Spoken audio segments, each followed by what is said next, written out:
PM Modi के लाल किले से दिए गए भाषण पर दिल्ली से लेकर कश्मीर तक हंगामा बरपा है। नक्सली सोच को सींचने वाले नेताओं में खलबली मची हुई है। होड़ लगी है कि कौन सबसे पहले खुद को दिमागी नक्सली साबित करे।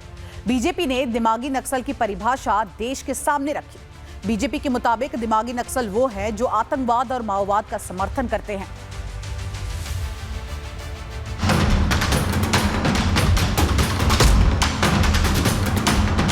हथियारी नक्सल तो गए, लेकिन दिमागी नक्सल मौके की तलाश में है।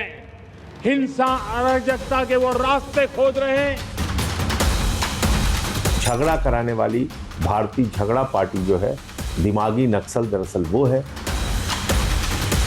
मैं अरविंद केजरीवाल आपके हिसाब से दिमागी नक्सली हूं, क्योंकि मैं देशभक्त हूं और मुझे इस बात का गर्व है। दिमागी नक्सल वो है जिसको हाफिज में साहब नजर आता है, याकूब मेनन में जुडिशियल किलिंग नजर आती है, जिसको जाकिर नायक में शांति का मसीहा नजर आता है। लाल किले की प्राचीर से दिया गया प्रधानमंत्री नरेंद्र मोदी का भाषण पूरे देश के दिमागी नक्सलियों को एक सूत्रीय एजेंडे में बांध रहा है। अपनी पहचान परेड में दिमागी नक्सली अब खुद ही शामिल हो रहे हैं, एक दूसरे के साथ कदमताल कर रहे हैं। और इसी कदमताल में दिल्ली के पूर्व सीएम और आम आदमी पार्टी के संयोजक अरविंद केजरीवाल भी अब खुद को दिमागी नक्सल कहने लगे हैं। जो इस देश में प्रश्न उठाने की हिम्मत करता है, प्रधानमंत्री जी के हिसाब से वो दिमागी नक्सली है। जो सड़ी गली व्यवस्था को बदलना चाहता है, जो अच्छे सरकारी स्कूल चाहता है, जो अच्छे सरकारी अस्पताल चाहता है, अच्छी व्यवस्था चाहता है, भ्रष्टाचार मुक्त भारत का सपना देखता है, वो प्रधानमंत्री जी के हिसाब से दिमागी नक्सली है। मैं प्रधानमंत्री जी को कहना चाहता हूं कि मैं अरविंद केजरीवाल आपके हिसाब से दिमागी नक्सली हूं, क्योंकि मैं देशभक्त हूं और मुझे इस बात का गर्व है। प्रधानमंत्री मोदी के भाषण के बाद केंद्रीय संसदीय कार्य मंत्री किरण रिजिजू स्पष्ट कर चुके हैं कि जो लोग संविधान को रिजेक्ट करके माओवादियों का समर्थन करते हैं वो दिमागी नक्सली है। जो अलगाववादियों के साथ खड़े होकर आर्टिकल 370 का सपोर्ट करते हैं वो दिमागी नक्सली है। जो लोग चिकन नेक काट कर नॉर्थ ईस्ट को भारत से अलग करना चाहते हैं वो दिमागी नक्सली है। सवाल ये है कि दिमागी नक्सल पर केंद्र की परिभाषा जब स्पष्ट है तो अरविंद केजरीवाल, संजय सिंह, महबूबा मुफ्ती और पी चिदम्बरम खुद को दिमागी नक्सल क्यों बता रहे हैं?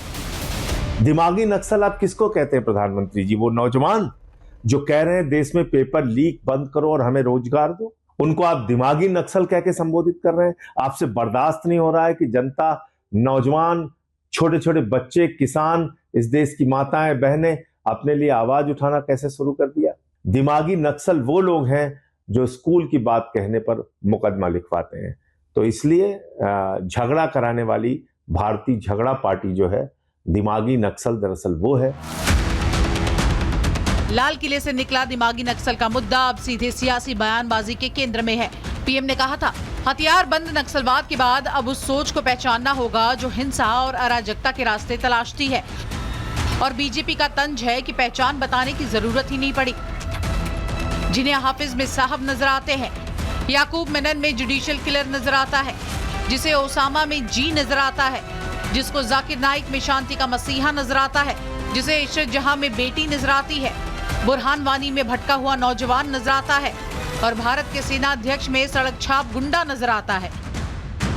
पूर्व प्रधानमंत्री डॉक्टर मनमोहन सिंह ने 13 अप्रैल 2006 को कहा था, उन्होंने कहा कि इसको कहने में अतिशयोक्ति नहीं होगी कि नक्सलवाद का खतरा भारत के इतिहास में आज तक आंतरिक सुरक्षा के लिए उत्पन्न सबसे बड़ा खतरा है। मैं कांग्रेस से पूछना चाहता हूं कि डॉक्टर मनमोहन सिंह सही हैं या आज के आपके स्वघोषित दिमागी नक्सली चिदम्बरम साहब? गृह मंत्री अमित शाह जी के कार्यकाल में यह परिस्थिति बनी है कि बस्तर में लगातार 2 साल ओलंपिक हुए हैं। ये सौहार्दपूर्ण, सकारात्मक और युवा ऊर्जा का प्रतिनिधित्व करता हुआ बस्तर अच्छा नहीं लगता है। दिमागी नक्सल शब्द से कई नेताओं को जबरदस्त मिर्ची लगी है। देश में हिंसा को स्पॉन्सर करने वाले, युवाओं के दिमाग में जहर घोलने वाले बिलबिलाए हुए हैं। ये सारे के सारे नक्सलवाद है क्या? नक्सलवाद, हिंसा, जो चीजें मैंने बताई वही है ना, वो सब परजीवी नहीं क्या मिलेंगे? इन्हीं के यहाँ मिलेंगे नफरती चिंटू, हमारे यहाँ नहीं है। पहले पी चिदम्बरम ने कहा कि उन्हें दिमागी नक्सल होने पर गर्व है। उसके बाद महबूबा मुफ्ती ने भी खुद को दिमागी नक्सली बताया। इसके बाद केजरीवाल और संजय सिंह भी खुद को दिमागी नक्सल वाले एजेंडे में फिट करने लगे। सवाल यह है कि छात्र प्रदर्शन के बहाने देश की संसद को उखाड़ने और देश को नेपाल बनाने वाली सोच को क्या दिमागी नक्सल के बहाने राजनीति करने का नया मुद्दा मिल गया है? Bureau report, Republic Bharat.